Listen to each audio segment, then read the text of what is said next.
বিহারের ভোটার তালিকা সংশোধন এবং এসআইআর ইস্যুতে প্রবল চর্চা চলছে গোটা দেশ জুড়ে।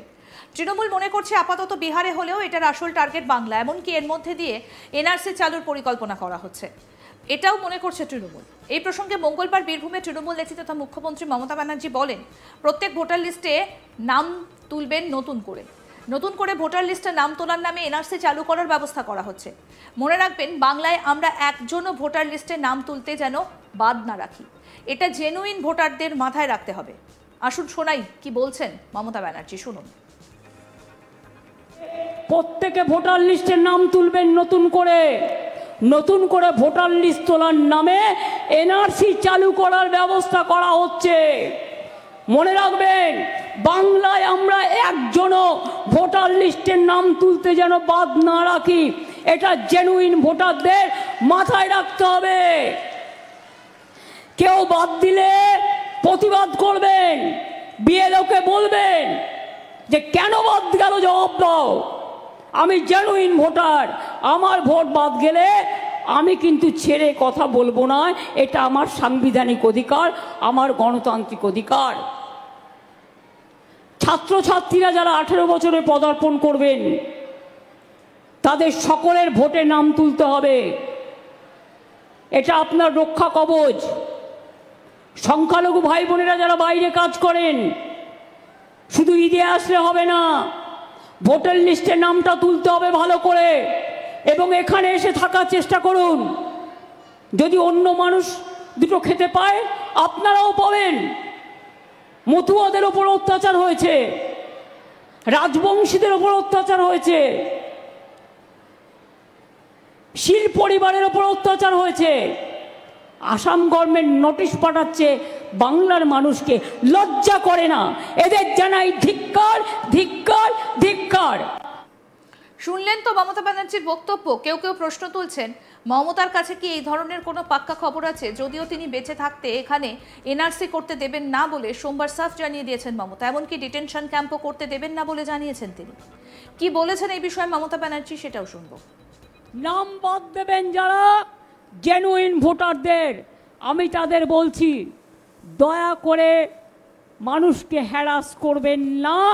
আর এখানে এনআরসি আমি বেঁচে থাকতে করতে দেব না, এখানে ডিটেনশন ক্যাম্প আমি করতে দেব না। হরিয়ানার গুরগাঁওতে 10টা ডিটেনশন ক্যাম্প করেছে, আসামে করেছে। ভুলে গেছেন হিন্দू भाई বোনেরা? आसाम में 7 लाख लोग का नाम बात दिया था, निकाल दिया था। हिंदू का नाम भी, पंजाबी का नाम भी, नेपाली का नाम भी, बंगाली का नाम भी, सबको नाम। जब एक आदमी को टकराता है ना, तो सबको टकराने के लिए लोग तैयार रहते हैं। इसी के लिए हमारा नारा है, जो हमसे टकराएगा वो चूर चूर हो जाएगा।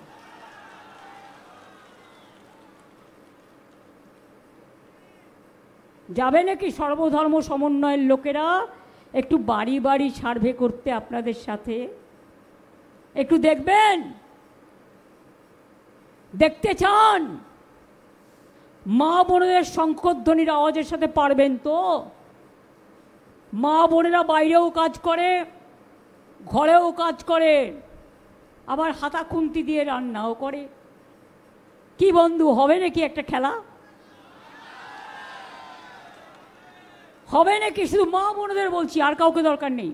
ধামসা মাদল, ছৌ, হরিনাম, ওদিকে ঢোল, ওদিকে শঙ্খ, ওদিকে উলুধ্বনি।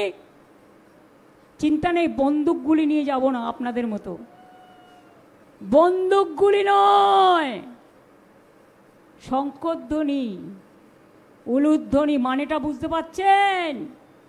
আর যারা বলছেন নাম বাদ দেব, ভোটারদের রাখবো না, যেন মনে হচ্ছে দেশটা ওদের জমিদারি। আমি বলি, জমিদারি মানুষের, তোমাদের নয়। সোমবার প্রশাসনিক বৈঠকে বিএলআরওদের বার্তা দিয়েছেন মুখ্যমন্ত্রী মমতা ব্যানার্জি। তিনি বলেন, আপনারা বিএলআরও যেসব লিস্ট করছেন, বিএলওদের কাছে আমার অনুরোধ থাকবে ভোটার লিস্ট থেকে কারো নাম যেন বাদ না যায় সেটা দেখার। মনে রাখবেন, যখন থেকে ডেট অফ ইলেকশন নোটিফিকেশন হয় তখন থেকে এটা ইলেকশন কমিশনের আন্ডারে যায়, তার আগে স্টেট গভর্নমেন্ট, আবার ইলেকশনের পরেও স্টেট গভর্নমেন্ট।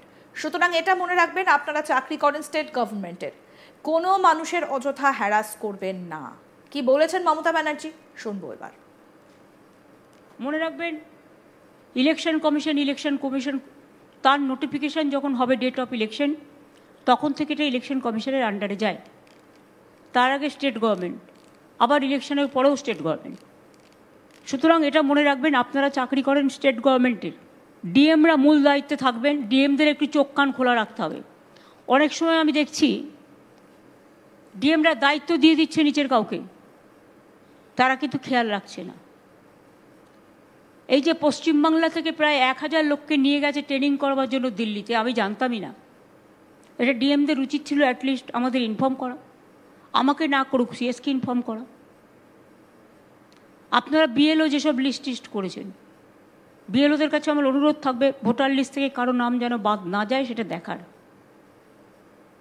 মনে রাখবেন, ইলেকশন কমিশন তার নোটিফিকেশন যখন হবে ডেট অফ ইলেকশন, তখন থেকে এটা ইলেকশন কমিশনের আন্ডারে যায়, তার আগে স্টেট গভর্নমেন্ট, আবার ইলেকশনের পরেও স্টেট গভর্নমেন্ট। সুতরাং এটা মনে রাখবেন, আপনারা চাকরি করেন স্টেট গভর্নমেন্টের, কোনো মানুষকে অযথা হ্যারাস করবেন না। যত এগিয়ে আসছে ভোটের সময় ততই যেন আরো মাথাচাড়া দিচ্ছে এই সমস্ত বিষয়। বিহারের ভোটার তালিকা সংশোধন এবং এসআইআর ইস্যুতে প্রবল চর্চা চলছে গোটা দেশ জুড়ে। তৃণমূল মনে করছে আপাতত বিহারে হলেও এটার আসল টার্গেট বাংলা, এমনকি এর মধ্যে দিয়ে এনআরসি চালুর পরিকল্পনা করা হচ্ছে বলেও মনে করছে তৃণমূল। এই প্রসঙ্গে মঙ্গলবার বীরভূমে তৃণমূল নেত্রী তথা মুখ্যমন্ত্রী মমতা ব্যানার্জি বলেন, প্রত্যেক ভোটার লিস্টে নাম তুলবেন নতুন করে ভোটার লিস্ট তোলার নামে এনআরসি চালু করার ব্যবস্থা করা হচ্ছে। মনে রাখবেন, বাংলায় আমরা একজনও ভোটার লিস্টে নাম তুলতে যেন বাদ না রাখি, এটা জেনুইন ভোটারদের মাথায় রাখতে হবে। কি বলছেন মমতা ব্যানার্জি, আসুন শুনে। আজকে প্রত্যেকে ভোটার লিস্টের নাম তুলবেন নতুন করে ভোটার লিস্ট তোলার নামে এনআরসি চালু করার ব্যবস্থা করা হচ্ছে। মনে রাখবেন, বাংলায় আমরা একজনও ভোটার লিস্টের নাম তুলতে যেন বাদ না রাখি, এটা জেনুইন ভোটারদের মাথায় রাখতে হবে। কেউ বাদ দিলে প্রতিবাদ করবেন, বিএলওকে বলবেন যে কেন বাদ গেল, জবাব দাও। আমি জেনুইন ভোটার, আমার ভোট বাদ গেলে আমি কিন্তু ছেড়ে কথা বলবো না, এটা আমার সাংবিধানিক অধিকার, আমার গণতান্ত্রিক অধিকার। ছাত্রছাত্রীরা যারা 18 বছরে পদার্পণ করবেন, তাদের সকলের ভোটে নাম তুলতে হবে, এটা আপনার রক্ষা কবচ। সংখ্যালঘু ভাই বোনেরা যারা বাইরে কাজ করেন, শুধু ঈদে আসলে হবে না, ভোটার লিস্টে নামটা তুলতে হবে ভালো করে। এবং আরো আপডেট পেতে দেখতে থাকুন আজ তাক বাংলা, সাবস্ক্রাইব করুন।